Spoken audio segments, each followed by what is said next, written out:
Hello, everyone. Welcome back to the 307 podcast. Blake, what are you doing? You need to pony up on that mic. You don't tell me what I need to do, son. Tell them what you're doing. Are you sure you want to follow Ted Nugent? Are you sure? Yeah. Chad's been talking so much about Ted Nugent. I know who he is, but I didn't follow him on Instagram or nothing. I thought, well, I'll go. I just want to go see what he's been up to. He's looking like he's put on a few years. The dude's like in his mid-70s, man. Is he? Yeah. Well, anyways, I can't find him on there, and I thought maybe you don't have one. So I asked Chad today, and you have to plug in his name exactly if you want to follow him. And so I pull him up and click follow, and Instagram heads me off at the pass and says, are you sure that you want to follow Ted Nugent? Because he has repeatedly reported false information against our community guidelines. And, yeah. Yeah, well, I'm shadow banned on Instagram too. Are you? Oh yeah. Does it say that when people follow you? People, well, I don't know if it gives them that warning or not, but people have sent me messages that's trying to find me on Instagram and they can't find me. This crap is just slam ridiculous, man. It is just. Let me tell you, one of the things that I liked most about what Ted talked about. This is something that I have been considering for quite some time, and actually I write about it in my book that I am working on slowly. Hey, it's tough. What Ted said, that really, he just nailed it. He talked about these federal bureaucracies like the ATF, like the FBI, and most especially these law enforcement bureaucracies that are under the umbrella of the federal government. I don't know if y'all have thought about it this way, but we, the people of Georgia, should not recognize any authority of a federally run whatever law, especially law enforcement agency.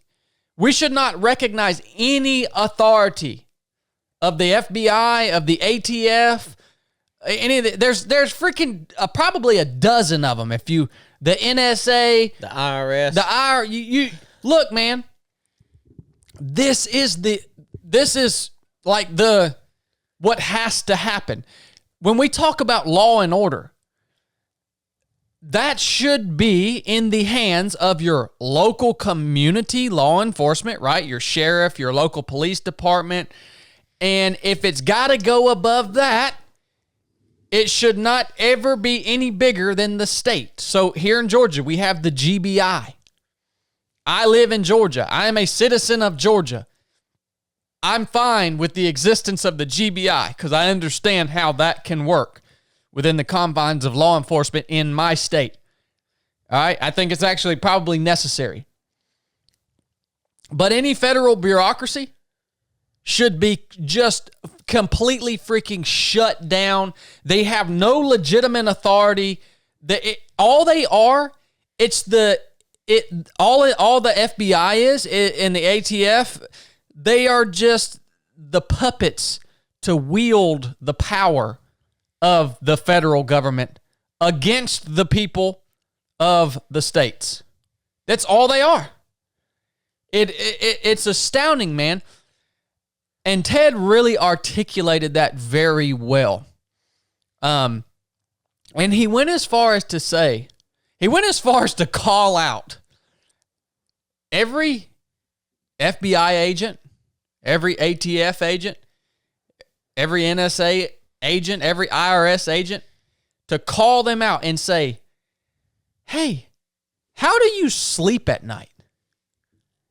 How do you go home, go back to your town and look your fellow Americans in the eye? Because you're just a pawn of the federal government to execute whatever their agenda is against the people of the United States. Screw them, man. Like, how do you reconcile with that? You know? Yeah. What do you think about that, Chili? Well, I mean, I have a lot of thoughts about it. But when you said that, like, how arbitrary is the ATF? Well, Alcohol, tobacco firearms. and you telling me you need a multi-million, if not billion-dollar bureaucracy to enforce rules around alcohol, tobacco.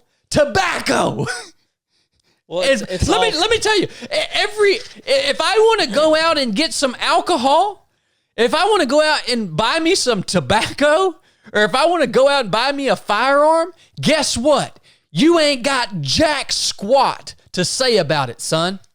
Screw you. Well, I think a lot of that may have came, especially the alcohol, maybe from like early on with the prohibition and stuff, where they want to start regulating it on a big scale. And I think it's all things that they want to regulate and have control over, getting the tax income off of it. Yeah. Like I said, it's just a hand that wields the power of the federal government. This is such a complex topic, and you've just burst onto the scene with many claims that because I'm so anti-regulation, anti-federal government, as you couldn't be more, truly.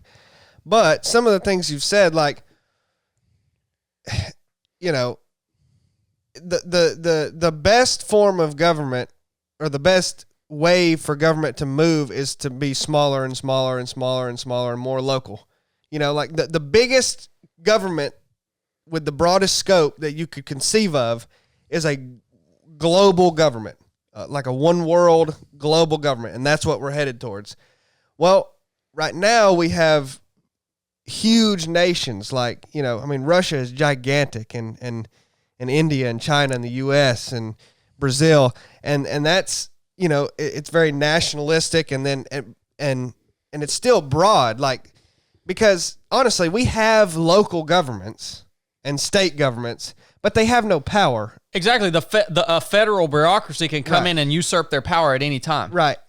But I will say part of the reason that is like, you know, we can move freely within states. Like, it's not like you need a passport to go from Georgia to Tennessee. Right? Like there's countries way smaller than Georgia and Tennessee in, you know, South America and other countries, other continents that you can, it's like, it's a big deal. It's like going from here to Mexico.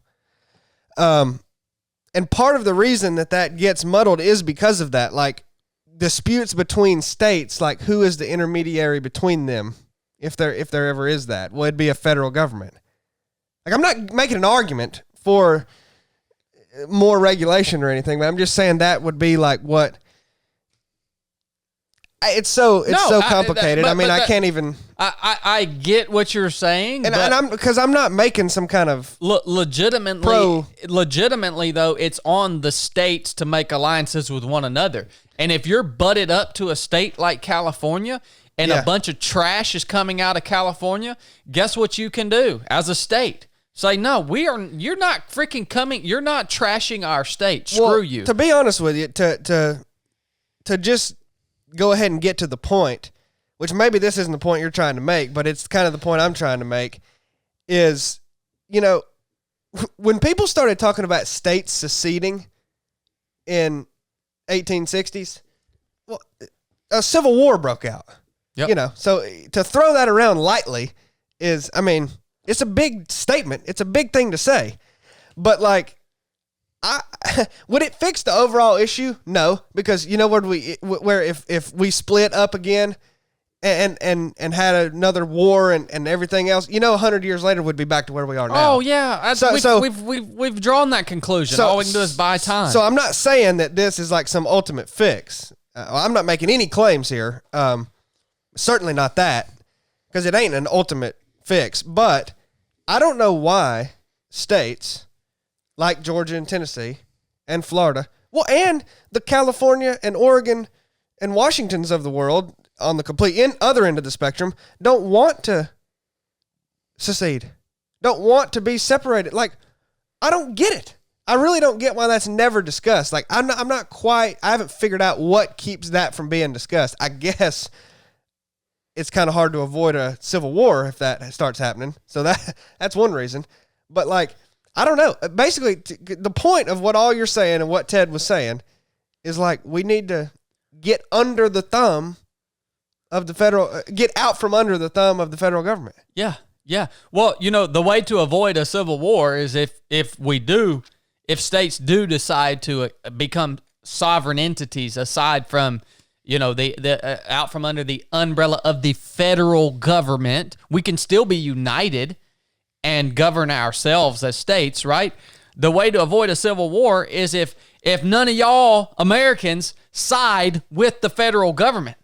If states start seceding and what's the federal government going to do if nobody sides with them? That's the ultimately, and they're running themselves so far into the freaking ground. Maybe that would be the case. Well, some portion of the population is going to side with them, but the whole freaking thing just needs to be disbanded. Some portion of the population sides with them is not a big deal. The percentage of the military that sides with them is a bigger deal. I'm so out of my depth talking about the military aspect of this.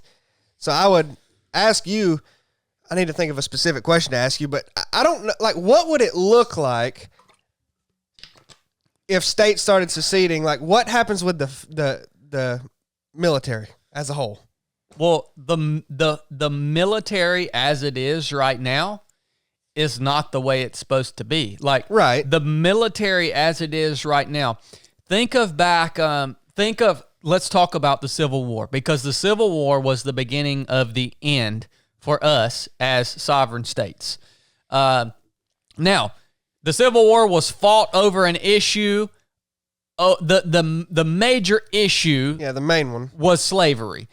At least that's what history tells us.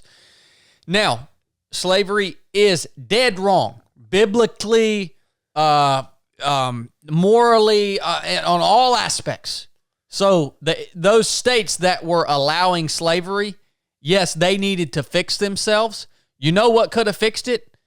All the states around that state that allowed slavery could have just cut that state off and said, you know what, if you're going to allow slavery, we're not going to do business with you. That would have fixed it. They would have changed their freaking laws within their state on their own. So we can do that amongst ourselves, but through alliances. We have to have alliances with one another from state to state. Now, you asked specifically what portion of the military do I think would side with the federal government? Say if Georgia and Florida decided to secede.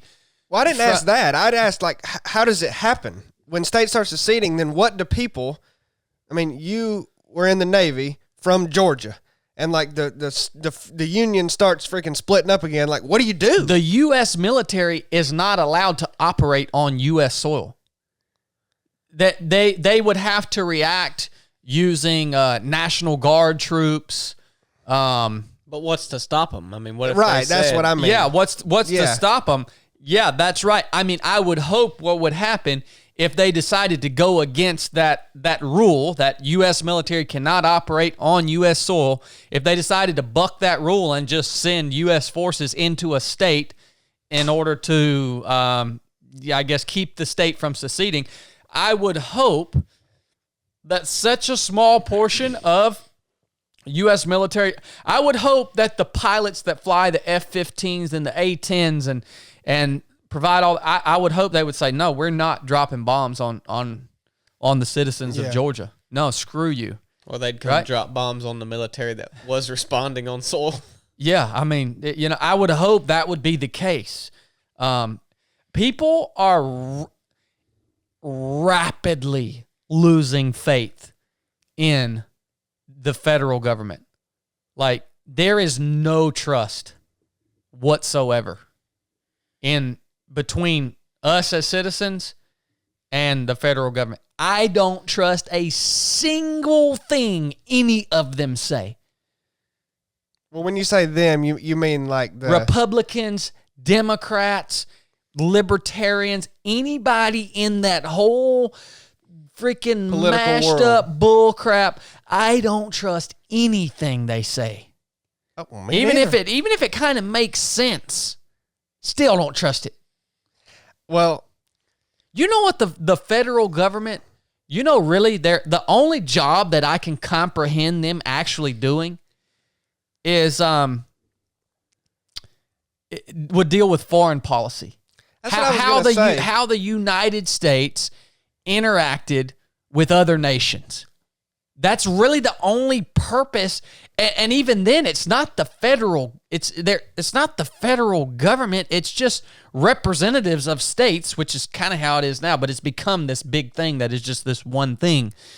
Even then, it's each individual state would have input in terms of foreign policy. That's the only thing they don't need to do any. Why? They don't need to do anything here. Every state can run itself. But like we've talked about, I mean, I'm just having to I don't know how this would work out in my own mind. Like, I want less federal government.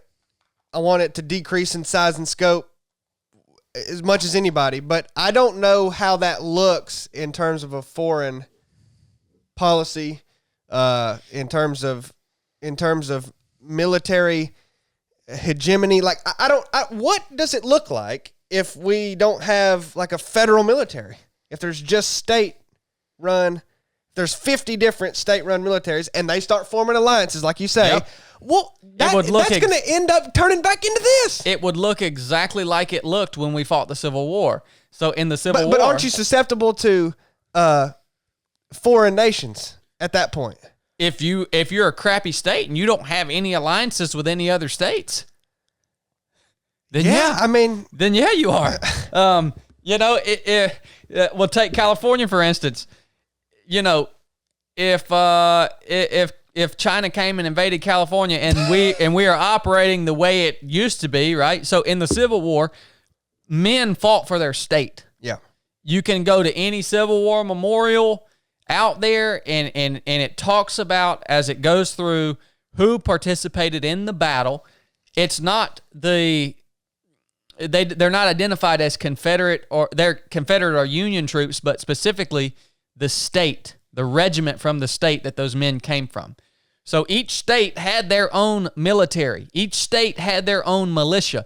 That's another thing. Why the crap don't we have militias anymore? Yeah, good question. It is our right as Americans to maintain a well-regulated militia. Why do we not have a militia in every freaking community across this nation? You want to talk about protecting ourselves from an external threat? Yes, I'm considering this. But yeah, say China invades California. Well, let's say China doesn't have any good alliances with any other states, but even in absence of that alliance, another state could step in and push that foreign force out just to keep them from gaining a foothold in the continent, right?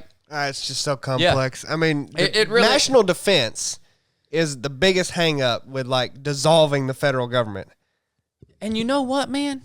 We fight all these foreign wars for what? I mean, now there are foreign wars that have been fought that needed to be fought. I just watched a documentary on the Holocaust. It's on Netflix. And let me tell you, you better stand by when you watch this documentary, son, because it is raw and it is horrific. And they're interviewing these Jews that were hauled to Auschwitz, and every single one of them says, the government didn't do this all at once. It's just a little here and a it's- little there. It's the same playbook we're and using now. they told us we were going here and there. And they didn't do this all before we knew it. We couldn't fight back. We couldn't help ourselves, and there was nobody to help us. And if that doesn't scare the ever-living crap out of you, this is recent history.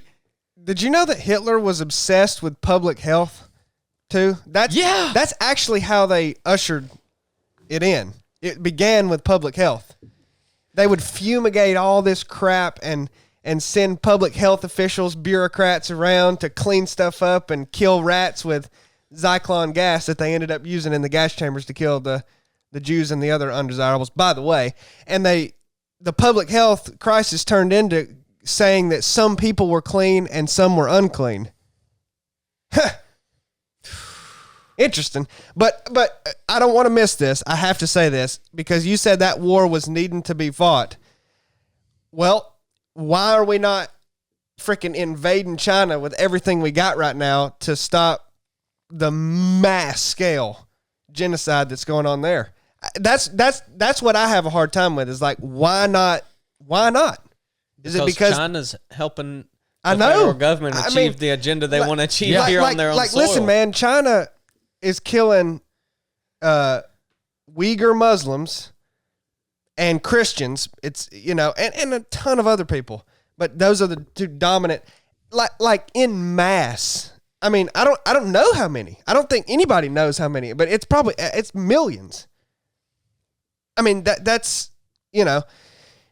So therein lies and the point. And I'm not saying we should go attack them. Well, therein lies the point of the federal government, made up of representative of states. And then when you have issues like this come up around the world, the representatives from Georgia can say, well, you know what? Yes, we have taken a vote and we will commit our forces to go and fight this war against China overseas. And so maybe not every state will commit their forces. Who knows? Mean, it's just an example. You got to. That's a case by case basis. Yeah, you're exactly right. And you know what else we could do to freaking China? We could completely shut them off. We could we're too dependent on them now. Exactly. Exactly. This whole situation is because it's all been happening over time, man. Yep. It's just crazy, man. But anyways, Blake, you had something you want to talk about, didn't you? I mean, if y'all want to talk about it, we can. Yeah. Good. I mean, I've just been thinking about how the problems that we deal with day to day are the top priority of what you would consider a problem, right? So once one thing's solved, you move to the next priority and problem. So the things that we worry about specifically here in America and even in our day-to-day lives are usually we attack them as if they were a huge deal, like we don't have food or we don't have a place to live or basic necessities. We attack those problems in that way when really they're not as big of a problem and shouldn't cause you as much stress as they do because you don't have the more essential problems. So an example would be that when we were in Costa Rica, they were talking about how people don't get offended about what you call them. If the guy said, if you're a fat lady over there, then you call her a gordita. And she don't care. She understands. She's not offended. And I was telling Caitlin this, and she was like, why do you think they don't get offended? And it could be a various reasons. I don't know. But to me, I think that they are just living life day to day. They're waking up. They're working and providing for their family, and those are just the essential needs and problems they have in their life. So they don't have time to worry about what pronoun am I going to be called or what I'm upset because this person has now called me fat. And so I don't know. That's just what I thought about it, and it just made me think that to really consider the problems that you're attacking day to day, they're worth considering. Everything. I'm not saying that you shouldn't worry about smaller problems, but if that's your biggest problem, I feel like you should be grateful that is your problem and not really see it as a problem, but just an opportunity to make life better for you and your family or friends or whoever it involves, right? Like, you should be thankful for just not even calling it a problem. A problem to me would be like, you don't have food. That's a serious problem that you have got to worry about, and you don't care you don't care about any of this other bull crap. If Ted Nugent says, if he goes off the wire and offends someone on Instagram and they shadow ban him, you don't give a crap if you don't have a meal on the table. So Yeah. I don't know. I've just been considering that and looking at the things that I will either, worry about or try to fix or whatever, and how much effort am I putting into that? Is it worth the effort? And then just to look at it in a different perspective. Did you have to do this because of when you realized what you're about to have to pay in taxes? Did you have to do this to shift your perspective on your taxes? Yeah. Yep. Yeah. No, I've actually been reading about this in Viktor Frankl's book, Man's Search for Meaning. I'm reading it for the second time. He goes in depth to exactly what you're saying, Blake, how when they were in the concentration camp, their issues were staying alive. Yeah. Not They can't not be. he talked about how like sexual desires and interactions and all this stuff that usually would drive people to do whatever they're doing, and just be this overwhelming force, right? That all went away in the concentration camp. When you are living that existence, or even nowhere near on the same scale, but if you're living in a more third world country where your basic needs are not guaranteed and you have to face those every day, it forces you to perceive reality for what it actually is. Real life. Okay? What's going on right now is your perception of reality is under direct attack. So that's what the whole, you talk about the pronouns. So we talk about sexual perversion, any type of sexual perversion. The main problem with sexual perversion, whether it's homosexuality, identifying as a man, being a transvestite, there's actually new words for weird sexual orientations now that they've just created because they don't exist in reality, right? So they had to create new words to describe. Well, now it exists. This thing that is not possible. The main problem, if you're a homosexual, guess what? That's not a big deal to me because the repercussions of your lifestyle are felt by you and not by me. So the repercussions of your sexual perversion is not projected upon society. The main issue with this crap, man, is they are changing your perception of reality. If you can get me to say that a man can be a woman, if just because they want to, if you can get me to say that that's legitimate, if you can get me to legitimize that, that literally means that I am living and partaking in a reality, a alternate reality, right? That's what it means.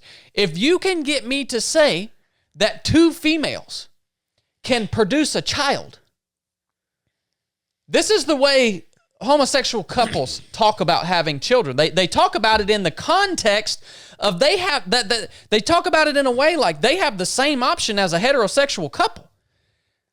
They're just like, yeah, we're thinking about having kids and this and that, and I'm like, hold on, what?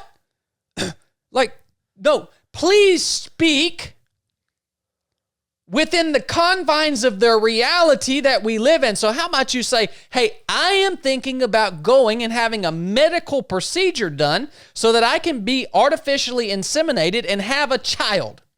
How about you talk about things in the context of reality? That does not have the DNA of my spouse. Well, that's right. Well, that's offensive, Chad. That's right. So what? I mean, that's the argument. What is happening? If you can get me to say that a man is a woman, if you can get me to legitimize a homosexual relationship, then what else can you get me to legitimize? Well, you're not only supposed to say that a man can be a woman, you're supposed to say that once that happens, that they've always been a woman. Yeah. Like that was a big thing with the Caitlyn Jenner. You know, Bruce Jenner was a freaking amazing athlete. The decathlon gold medal in the Olympics. If you say he won the Olympics, you're considered a insensitive bigot. Yeah. I mean, even if thinks he's a woman now, that's fine if he thinks that. I mean, it's not fine, but but he wasn't then. I mean, but you have to go back in time and literally say that no, that a female won the Olympic men's decathlon gold medal. That is another level of perverting reality, and that's why I think it's a little. We're getting off track of what Blake said. No, I'm going to tie it all back in here in just a minute. But that's what I was going to say is you can't. It's an agenda that we're being assaulted with. That's kind of what makes it different. And it's genius. It's genius. You think the issue is sexual perversion? No, the issue is not sexual perversion. The people who are pushing this agenda from the top could care less about people's sexual orientation. It's a tool. They see it as a wonderful way to get the entire society to participate in an alternate reality. Literally, people ask me all the time, why are you so stuck on this topic of sexual perversion? It is because of this. This is the reason. It's because you are asking me. No, you are telling me to legitimize something that is biologically impossible. Don't ask me to do that. I refuse to do that. Well, people ask why. There seems to be a common thread before every great nation falls that they get obsessed with gender and gender roles and sexuality. And the why is very easy, because once that reality, those facts begin to be questioned in people's minds, that they crumble, everything can crumble. You question. I'm not saying it's bad to question things. I'm not saying if you're presented with a fact or a statement or something to question it. I think you should be highly skeptical of everything. But no, I'm talking about not trusting the fabric of reality that holds your society together. I'm talking about that kind of questioning. It makes you do everything. It makes you question everything to the point that you can no longer function. If all that starts to fade and crumble, you can't function. You literally cannot function. You can't go to the gym and work out. You're so obsessed with whether someone's. I mean, it's insane. That's why it happens. That's why the Bible is so important, because if you don't have something that is a beacon or that is absolute truth, then who's to say that their reality, even though it doesn't make sense, who's to say their perception and reality is different, is right or wrong compared to ours? Because, I mean, yeah, you can say, well, they can't reproduce and this and that.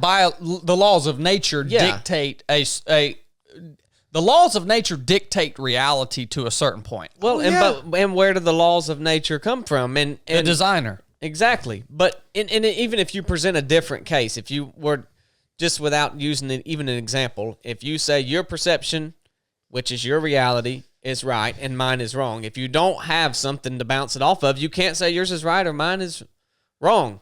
You know what I mean? And that's why the Bible is so important in this, to have some kind of truth that is just absolute. And you say, well, you can, like you said, with the laws of nature, and some things are just common sense that the average sum of people would say, yeah. That's starting to crumble. They wouldn't say it. It would just be a fact. Yeah. This is impossible. Well, but those are the very things that are crumbling. And that's where sexual perversion is one of those things, right? Yeah. Now other things like say drunkenness, say other moral issues, right, that destroy culture, drug use, yeah, or whatever. There can be some gray in. And even you could go deeper on something such as a big thing right now is pedophilia, right? Adults having sexual relations with children. By the laws of nature, that is possible. Yeah. Oh, right. So that's separate from saying a man is a woman. Yeah. All right. So pedophilia is something where it's nice to have that standard, such as the Bible.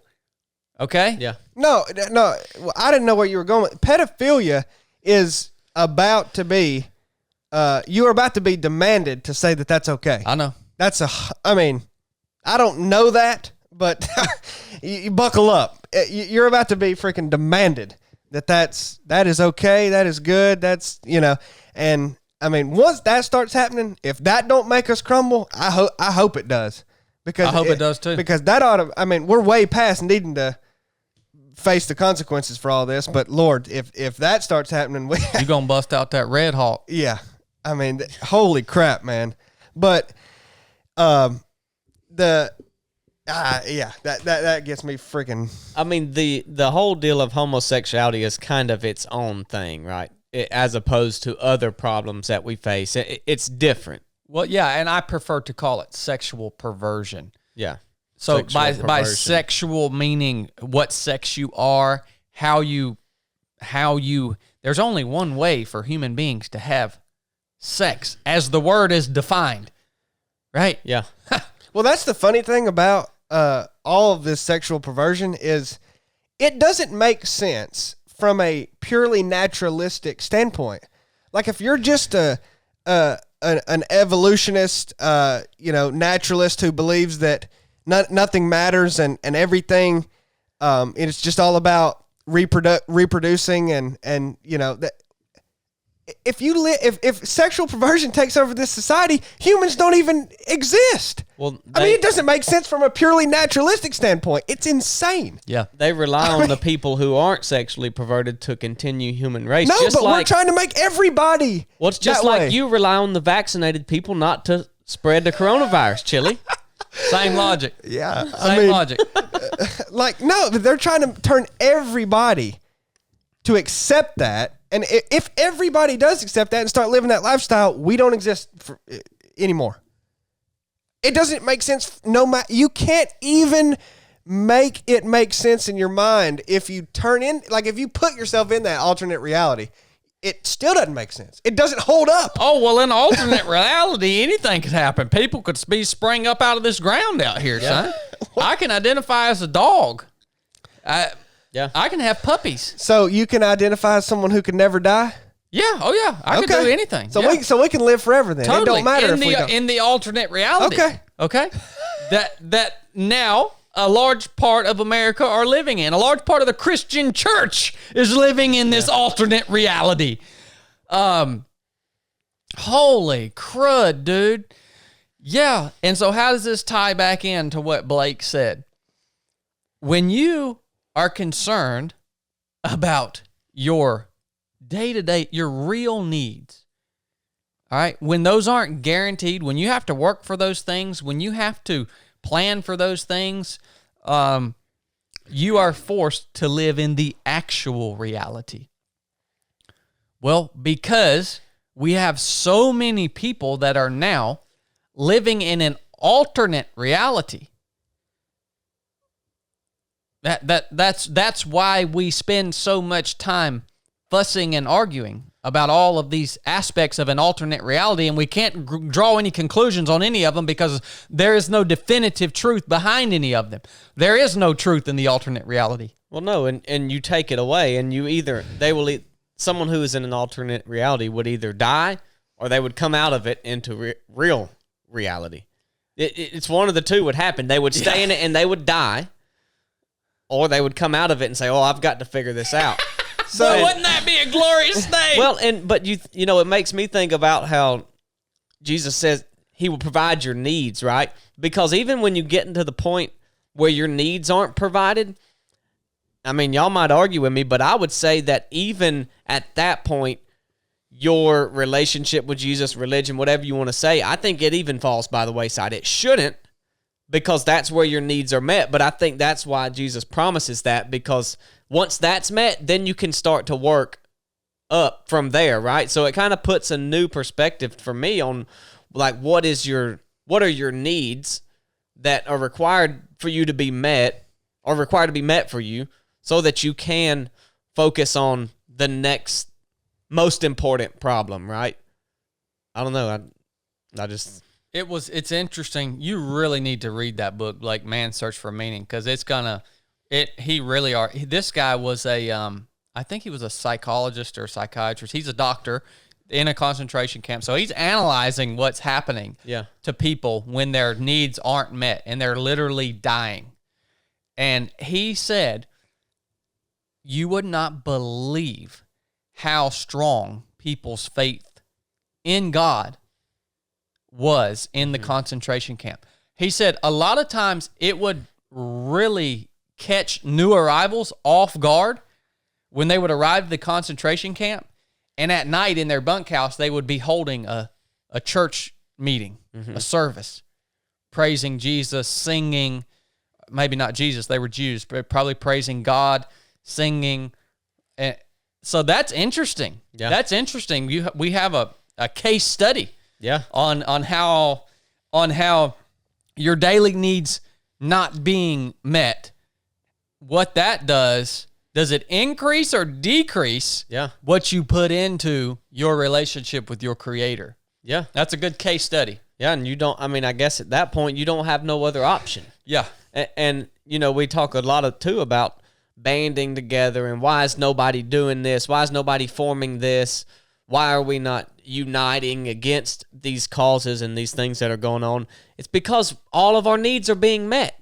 You take all those needs away, and you see the state start, because people see that there's a problem, but it's not a problem to them yet. Yeah. Well, and when you take that away, then people will say, oh, crap, it's time to act. Now, I wish we would have acted back then, but we can't. There you go.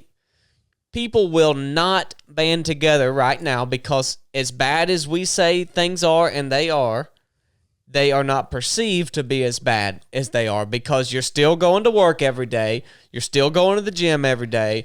You're still going and getting your sandwich and your coffee, and life is still good in your world, but you see the storm coming, the clouds, everything is coming your way, but it's just not here yet. And so it's like, why am I going to put on my raincoat when it ain't raining here yet?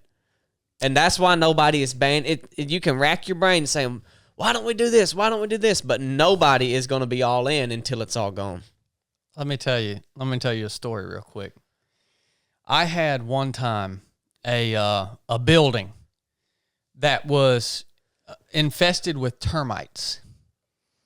And when I saw that the building was infested with termites, I pulled the inside boards off, and I could see all the framing in the building, and it was just like sawdust, man. It was like, oh man, like this thing needed to be torn down, right? So at that point, I had two options. The thing was still standing somehow. I had two options. I could either go ahead, rent the equipment, plan a day, have everybody out of the way, have a safe environment, and I could go ahead and tear this thing down systematically, right? I could have a way to dispose of the trash as it came down, and I could do the job right once I saw that it was just eaten with termites, right? My other option was to go buy some old particle board from the Home Depot and just tack it up on the inside walls so that I couldn't see the framing that was disintegrating into sawdust. Now, that's what I actually did. I went and got these boards. That's what we're doing in America right now. Yeah. We're tacking up this freaking particle board around this structure that is completely rotten and infested with termites. instead of systematically tearing it down safely and then rebuilding a new structure that is sound. Okay? So when I put up all that particle board, I could look around and say, well, you can't even tell there's termites in here. You can't even. But guess what? Guess what would have eventually happened? Eventually, and this didn't happen, but eventually what would have happened is I would have been out potentially in that shop one day, and maybe a few of my buddies would have been with me, and we'd have been out there working on something, and a stiff wind would have came, and it would have collapsed that building on top of us. And some of us would have died, and some of us would have been injured. And the ones that were left had a real big job ahead of them to clean that thing up, because we didn't do it the right way. Yeah. When we saw it was rotten, we didn't just go ahead and tear it down and do it the right way and rebuild something at our own pace, by the way. Right? And so because we chose to tack up this particle board and the stiff wind blew it down and killed some of us, hurt some of us, the rest of us left, had to clean up this freaking massive dang mess. Right? With less people. With less people. With no time to plan. Not on our timeline. It was an emergency at that point. That is what this is. That is the description of what's happening right now. Yeah, and if you would have decided to take it down on your own time, it would have made life in that moment or in that time period harder than it was to not do it in that time. Like you would have had to say, well, crap, now I'm not going to go hunt. Now I'm not going to go out to the gym. For this amount of time, I'm just going to have to work on this barn, and life is just going to really suck because I don't like doing this. But in the end, it's going to be better. Yeah. And so that's why nobody's doing anything now, because their life is still pretty good. And they don't want to set those things aside in order to look at what is the actual problem and work on it. That's it, brother. That's it. I agree 100%. What do you think, Chili Wing? I don't know. I've just been thinking about the book you say you're reading, and what's it called? Man's Search for Meaning by Viktor Frankl. It's interesting. If you want to know what an atheist really thinks, put them in hell on earth. It'll come out. That's what I think. Yeah. Like, you experience a little bit of hell on earth. You talked about the people's faith growing stronger in the concentration camps. Hard to deny when you're living through hell on earth. I mean, if you literally go through your life saying that nothing matters, which we've talked about it, the apathy that can set in, and, you can't even operate like that. Like, if you continue to live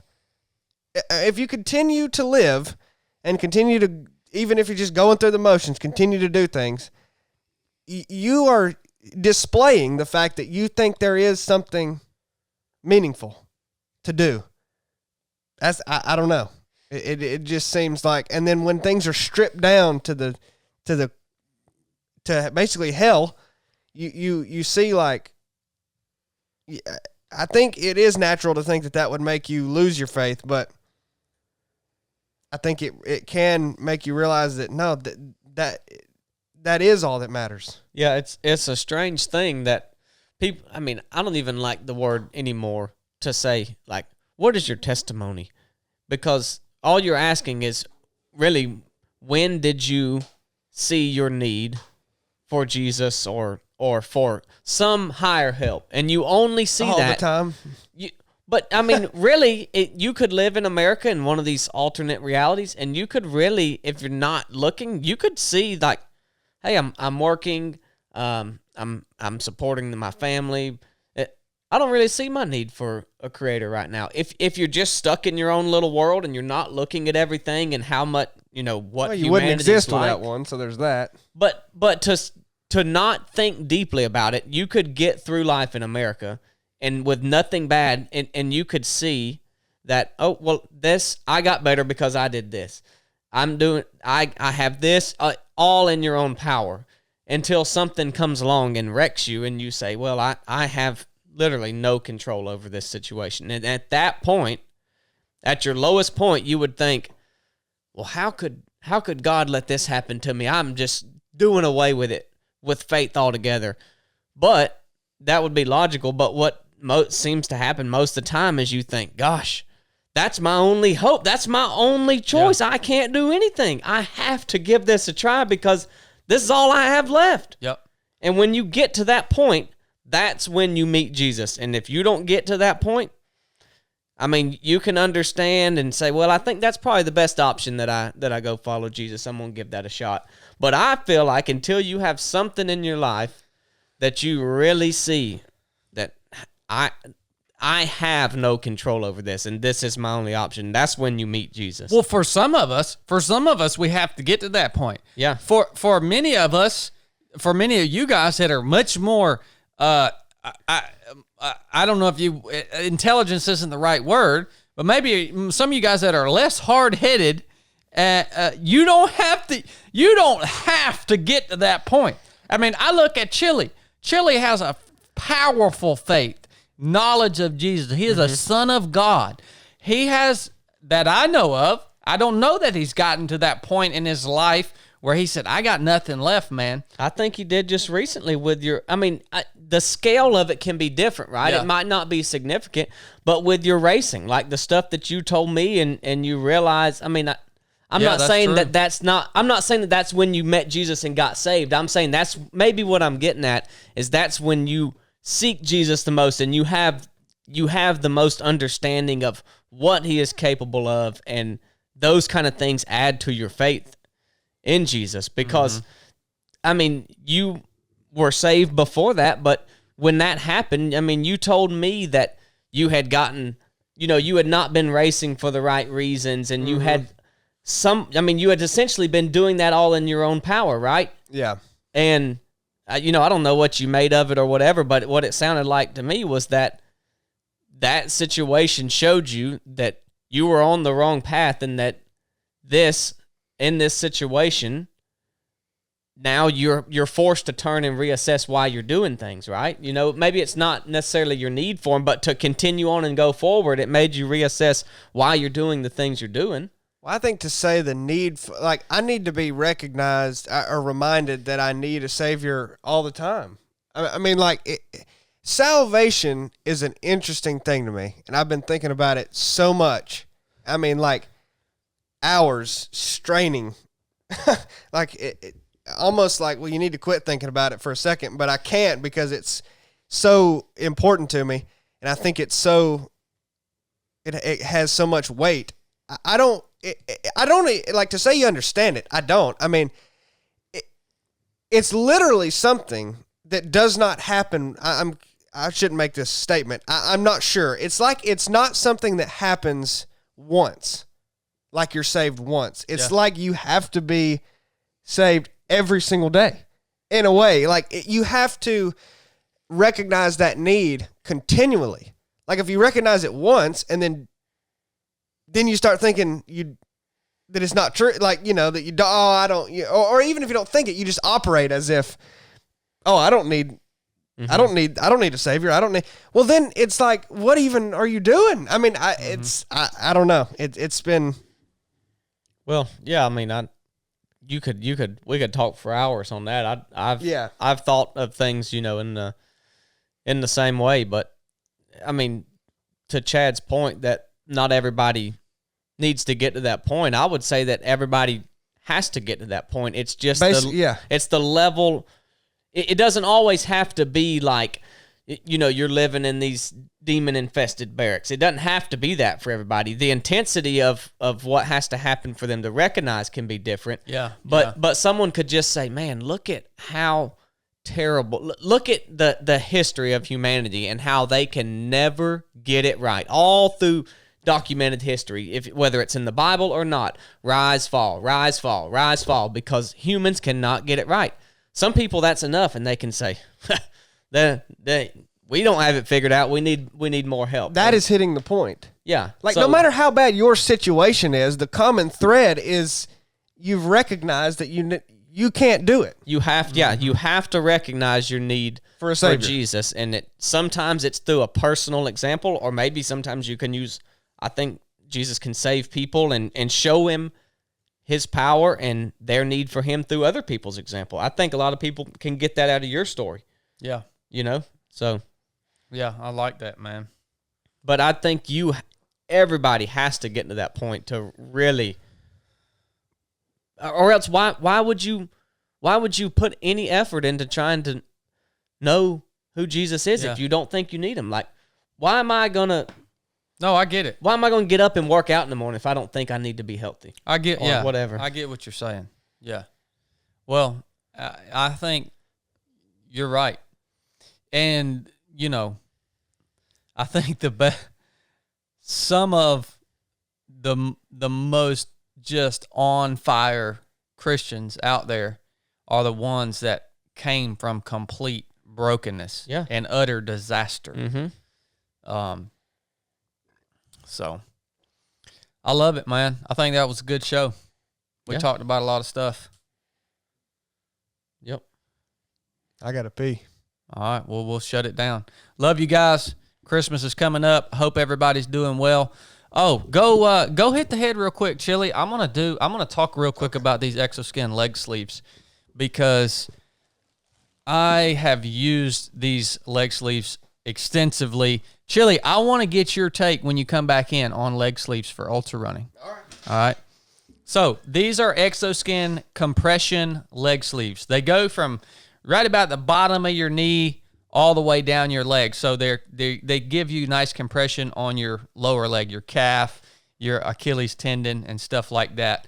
I ran most of my long races. I like to wear these leg sleeves. I'm sure Chili can tell you more about this, but the actual science behind the advantages of compression, I think, is kind of up in the air, right? For me personally, I love wearing these things on long races. It's like it hugs your leg, and when your foot strikes the ground, you get that kind of shock and your muscle kind of shakes, right? And these things they just feel comfy. Mm-hmm. They just keep everything nice and tight, right? They also keep briars and all that crap off your lower legs, which usually can get torn up pretty bad in a trail race.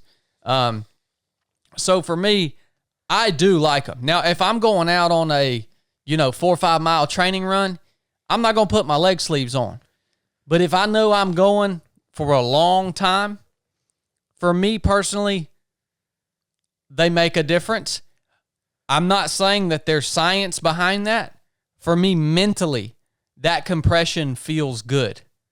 Mentally, for some reason. And so that's why I wear these Xoskin leg sleeves.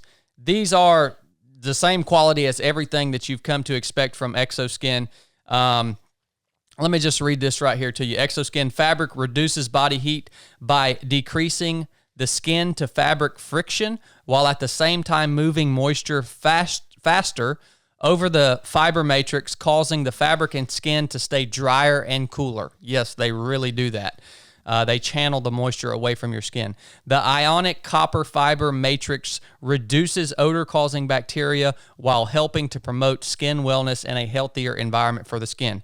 Yes, that works too. I have a pair of Xoskin socks that just this week I wore 3 days in a row. Socks. Same pair of socks. I wore them 3 days in a row without washing them. Now that's saying something. That ain't just office wearing. No, that's running, walking, hiking, hunting, all that. I've done all that within the last 3 days.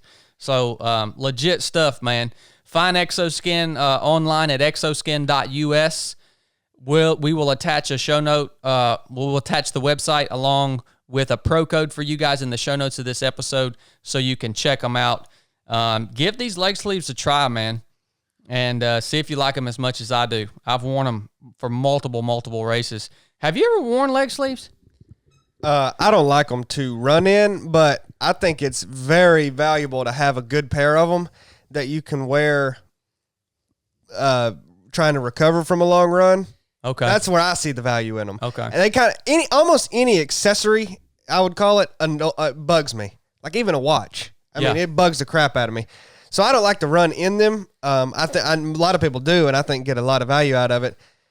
For me, it's kind of can be beneficial to wear post recovery, or post run for recovery. I think a long flight or a long car ride, like you need to have them on. Yeah, now there is some science behind that. I know. I think that for sure. Like it's good to have a good pair of them just for that. Yeah. So. All right, that's good word, man. Hitting it from the recovery angle. Xoskin, thanks for supporting the podcast. We love you guys. Enough said.